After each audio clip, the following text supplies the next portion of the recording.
तो ये हमारे पास कुछ टाइप्स आती हैं फेजेस के अकॉर्डिंग। उसके बाद अगर हम थोड़ा सा डिस्कस करें यहाँ पर कि हमारे पास जो आ जाती है एक्सट्रैक्शन बॉटल्स।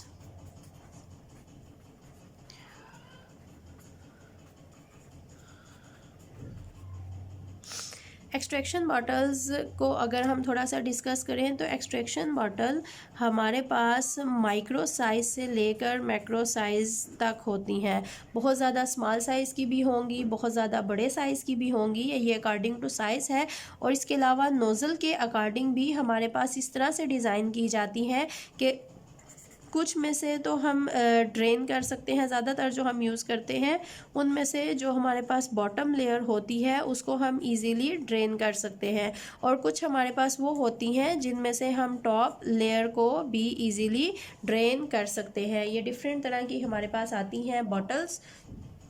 कुछ में से जो हम ज़्यादातर यूज़ करते हैं बॉटम लेयर को ड्रेन किया जाता है, कुछ ऐसी भी होती हैं जहाँ से टॉप लेयर को ड्रेन किया जाता है। और ये एक्सट्रैक्शन बॉटल्स तब यूज़ की जाती हैं जहाँ पर हमारे पास जो ऑर्गेनिक लेयर होती है वो वाटर लेयर के मुकाबले में ज़्यादा डेंसर होगी। जो हमारे पास नॉर्मल केसेस होते हैं water is more denser as compare to organic, तो वो हमेशा लोअर लेयर में आता है। लेकिन कुछ केसेस ऐसे भी होते हैं जहाँ पर हमारे पास जो ऑर्गेनिक लेयर है that is more denser as compare to water, तो वहाँ पर हमारे पास जो ड्रेन करने के लिए ऊपर अपर साइड पे नोज़ल होती है, तो साइड पे तो वहाँ से भी हम पहले वाटर लेयर को और फिर उसके बाद हम ऑर्गेनिक लेयर को इजीली ड्रेन कर सकते हैं। इसके बाद हमारे पास आ जाते हैं कुछ फैक्टर्स जो कि इफ़ेक्ट करते हैं सॉल्वेंट एक्सट्रैक्शन टेक्निक को। टोटल हमारे पास यहाँ पर 6 फैक्टर्स हैं। 6 फैक्टर हैं जो कि सॉल्वेंट एक्सट्रैक्शन टेक्निक को इफ़ेक्ट करते हैं। सबसे पहला हमारे पास आ जाता है साल्टिंग आउट एजेंट। जो सेकंड मेथड हमारे पास आ जाता है डेट इज़ पीएच वैल्यू। उसके बाद हमारे पास आ जाता है ऑक्सीडेशन स्टेट। उसके बाद हमारे पास नंबर 4 पे आ जाता है मास्किंग एजेंट्स। इनके कुछ के तो नेम से ही आपको आइडिया हो जाएगा कि इनका काम क्या है। ये हेल्प आउट करेंगे बेसिकली हमारी एक्सट्रैक्शन टेक्निक को। उसके बाद हमारे पास आ जाते हैं मॉडिफायर्स। उसके बाद लास्ट पे हमारे पास आ जाते हैं सिनर्जिस्टिक एजेंट्स। अब बारी बारी सबको हम डिस्कस करेंगे कि हमारे पास ये क्या है, सॉल्टिंग आउट एजेंट्स क्या है और किस तरह से एक्सट्रैक्शन टेक्निक को इफ़ेक्ट करते हैं। तो सॉल्टिंग आउट एजेंट हमारे पास क्या होते हैं और हम ये फैक्टर हमारे पास कब एप्लीकेबल है, हमारी एक्सट्रैक्शन टेक्निक को ये कब हेल्प आउट कर सकता है। तो फर्स्ट को डिस्कस करते हैं। जब हमारे पास एक्सट्रैक्शन हो मेटल्स की, फॉर एग्जांपल जिनको हम एक्सट्रैक्ट करना चाहते हैं, हमें पता है वो हमारे पास मेटल्स हैं, तो फिर हम क्या करते हैं, फिर हम यहाँ पर हेल्प लेते हैं। हम एक्सट्रैक्शन जो हो रही है वहाँ पर हम ऐड कर देते हैं इनऑर्गेनिक साल्ट्स को। अब इनऑर्गेनिक साल्ट, ये इनऑर्गेनिक साल्ट ऐड किया जाता है एक्वस फेज़ में। अभी आपने जो हमने एक एग्जांपल डिस्कस की वहाँ पर हमारे पास मेटल तो नहीं थी, लेकिन आयोडीन की सॉल्युबिलिटी को हेल्प आउट करने के लिए भी हमने वहाँ पर एक इनऑर्गेनिक साल्ट जो कि पोटाशियम आयोडाइड था उसको हमने ऐड किया था। तो बेसिकली जब हमारे पास मेटल्स होती हैं तो फिर सॉल्टिंग आउट एजेंट क्या होते हैं, हम जो हमारी एक्वस लेयर होती है उसके अंदर हम क्या करते हैं, इनऑर्गेनिक साल्ट को ऐड करते हैं। तो इनऑर्गेनिक साल्ट अब वहाँ पर करते क्या हैं, अगर आपको पता है कि कॉमन आयन इफेक्ट क्या होता है। कॉमन आयन इफेक्ट के अकॉर्डिंग हमारे पास ये क्या करते हैं, ये जो मेटल्स होती है इनकी एक्सट्रैक्शन को करते हैं हेल्प आउट। अब हमें पता है कि मेटल है हमारे पास और वो एक फ़ेज़ में प्रेजेंट है, उसको हमने दूसरी फ़ेज़ में कन्वर्ट करना है, एक लेयर में है और दूसरी लेयर में कन्वर्ट करना है।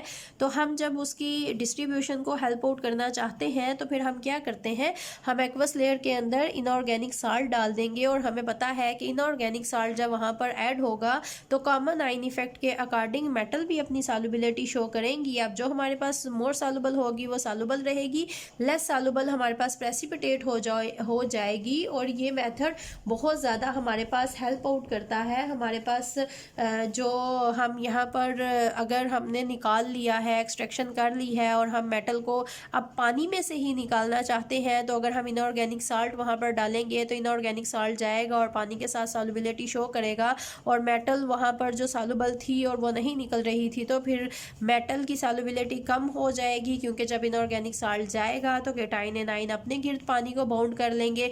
जब पानी साल्ट के साथ बाउंड हो जाएगा तो फिर जो मेटल होगी वो हमारे पास फ्री स्टेट में आ जाएगी और उसको वहाँ से एक्सट्रैक्ट करना बहुत ज़्यादा आसान हो जाएगा। तो इस तरह से हमारे पास साल्टिंग आउट एजेंट्स होते हैं, इनऑर्गेनिक साल्ट्स होते हैं जिनको एक्वस फेज में ऐड किया जाता है। मेटल जो कि वहाँ पर अपने केटाइन होने की वजह से बहुत ज़्यादा सॉल्युबल होती हैं, उन्होंने पानी को अपने साथ अटैच किया होता है, तो जो आइंस होते हैं साल्ट के, जब वो पानी को अपने साथ बाउंड कर लेते हैं तो metal will be in free state and it can be easily extracted. तो सेकंड हमारे पास आ जाता है पीएच। अब पीएच हमारे पास क्या करती है, हमारे पास पीएच बहुत ज़्यादा हेल्प आउट करती है स्ट्रिपिंग मेथड में। स्ट्रिपिंग क्या है, स्ट्रिपिंग अगर हमने यहाँ से एक्सट्रैक्शन कर ली हुई है, एक्सट्रैक्शन परफॉर्म हो गई है, ऑर्गेनिक फेज़ में हमने सोल्यूट सारे का सारा इकट्ठा करके निकाल लिया है और ऑर्गेनिक फेज़ से हम सोल्यूट को उतारना चाहते हैं, निकालना चाहते हैं, that method is known as stripping. तो हमारे पास different metals different pH value पे सॉल्युबिलिटी शो करती हैं और डिफरेंट पीएच वैल्यू पे सॉल्युबिलिटी शो नहीं करती। तो अगर हमारे पास मेटालिक पार्ट्स हैं, हमारे पास डिफरेंट मेटल्स हैं, हमें पता है कि मेटल किस पीएच वैल्यू पे सॉल्युबिलिटी शो करेगी और किस पीएच वैल्यू पे सॉल्युबिलिटी शो नहीं करेगी, तो हम पीएच वैल्यू को चेंज करके इजीली स्ट्रिपिंग भी परफॉर्म कर सकते हैं और सॉल्युबिलिटी को इंक्रीज या फिर डिक्रीज भी कर सकते हैं। और वाटर में तो ये बहुत ज़्यादा मैटर करता है। थर्ड हमारे पास आ जाता है ऑक्सीडेशन स्टेट। अगर ऑक्सीडेशन स्टेट को आपने समझना हो तो इसमें भी आप एग्जांपल ये आयोडीन और आयोडाइड की भी ऐड कर सकते हो। आपने देखा कि कैसे ऑक्सीडेशन स्टेट चेंज करके हम एक ही कंपाउंड की सॉल्युबिलिटी एक लेयर से दूसरी लेयर में इजीली कन्वर्ट कर सकते हैं। जैसे कि अगर आयोडीन उसमें कार्बन टेट्राक्लोराइड में था और हमें वाटर में कन्वर्ट करना था, तो हमने उसकी ऑक्सीडेशन स्टेट चेंज की तो वो इजीली वाटर में सॉल्युबल हो गया। अब अगर हमें उसको वहाँ से वाटर में से निकालना होगा तो हम यहाँ पर भी साल्टिंग आउट एजेंट्स यूज़ कर सकते हैं। हम यहाँ पर कोई ऐसा कंपोनेंट डालेंगे कि ये आई नेगेटिव उसके साथ बाउंड हो जाएगा और I2 यहाँ से इजीली हमारे पास रिमूव हो जाएगा। तो ये हमारे पास होता है ऑक्सीडेशन स्टेट चेंज करके इजीली हम यहाँ से सॉल्युबिलिटी इंक्रीज या डिक्रीज कर सकते हैं, सॉल्युबिलिटी को पॉसिबल या फिर अनपॉसिबल कर सकते हैं। और इसके अलावा एक और एग्जाम्पल भी हमारे पास होती है। अब हम क्या करते हैं, आयरन की ही अगर हमें एक्सट्रैक्शन करनी हो तो आयरन हमें पता है दो स्टेट में एग्जिस्ट करती है। +2 वाली को हम कहते हैं डैट इज़ फेरस और +3 वाली को हम कहते हैं डैट इज़ फेरिक। और हमें पता है कि आयरन अपने क्लोराइड की फॉर्म में एग्जिस्ट करती है, तो जो this one is more stable in its chlorides. तो अगर हमें इसको क्लोराइड में सॉल्युबल रखना है आयरन को, तो हम उसको उसकी +2 ऑक्सीडेशन स्टेट में रखेंगे। अगर हमें क्लोराइड्स में उसको सॉल्युबल नहीं रखना तो फिर हम उसको उसकी +3 ऑक्सीडेशन स्टेट में रखेंगे। तो ऑक्सीडेशन स्टेट चेंज करने से हम एक्सट्रैक्शन को पॉसिबल और अनपॉसिबल इजीली कर सकते हैं। उसके बाद हमारे पास आ जाते हैं मास्किंग एजेंट्स। मास्किंग एजेंट्स के लिए एक और नेम भी यूज़ किया जाता है, इनको हम स्क्विस्टरिंग एजेंट्स भी कहते हैं। That is